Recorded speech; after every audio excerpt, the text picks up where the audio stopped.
Qualifier ওয়ানে Sunrisers হায়দ্রাবাদকে উড়িয়ে IPL 2024-এর ফাইনালে Kolkata Knight Riders team Mitchell স্টার্কের আগুন ঝরানো বোলিংয়ের সামনে ছারখাড় হায়দ্রাবাদ টিমের ব্যাটসম্যানরা আন্দ্রে রাসেলের বাঘের মতো রান আউট সব মিলিয়ে পুরো টিম এফোর্ট দিয়ে কোয়ালিফায়ার ওয়ানে সানরাইজার্স হায়দ্রাবাদকে একতরফা হারিয়ে 2021-এর পর আবারও আইপিএলের ফাইনালে উঠল কলকাতা নাইট রাইডার্স টিম।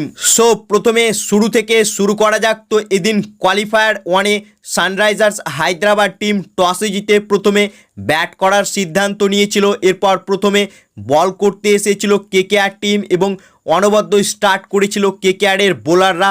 শুরুতেই মিচেল স্টার্ক ট্র্যাভিস হেডের উইকেট উড়িয়ে দেয়, অর্থাৎ মিচেল স্টার্ক সে কিন্তু আলাদাই ফর্মে ছিল আজকে এবং মিচেল স্টার্ক সে কিন্তু বড় ম্যাচের প্লেয়ার এবং কেন তার ওপর এত টাকা কেকেআর খরচ করেছে তা কিন্তু আজ দেখিয়ে দিল মিচেল স্টার্ক, অর্থাৎ বড় ম্যাচের প্লেয়ার হচ্ছে এই মিচেল স্টার্ক। অনবদ্য বল করেছে, 3টি উইকেট নিয়েছে সে।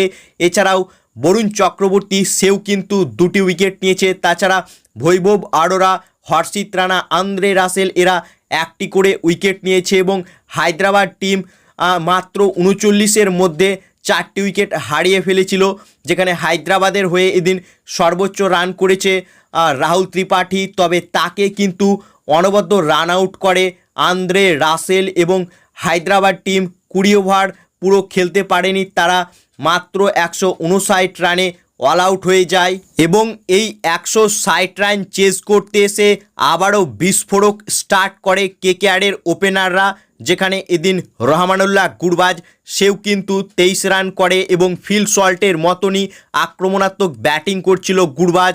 এছাড়াও সুনীল নারিন সেও কিন্তু 21 রান করে এবং 44 রানে কেকেআর প্রথম উইকেট হারিয়েছিল। এরপর ভেঙ্কাটেশ আয়ার ও শ্রেয়াস আয়ারের মধ্যে অনবদ্য পার্টনারশিপ হয় এবং কার্যত তারাই এই ম্যাচটি শেষ করে দেয় এবং কেকেআর টিম একতরফা হায়দ্রাবাদকে হারিয়ে আইপিএল 2024-এর ফাইনালে উঠে গিয়েছে, অর্থাৎ 2021 সালের পর আবারও আইপিএলের ফাইনালে উঠল night Riders team. So friends, তোমাদের কি মনে হচ্ছে এবছর আইপিএলে কি চ্যাম্পিয়ন হতে পারবে কেকেআর?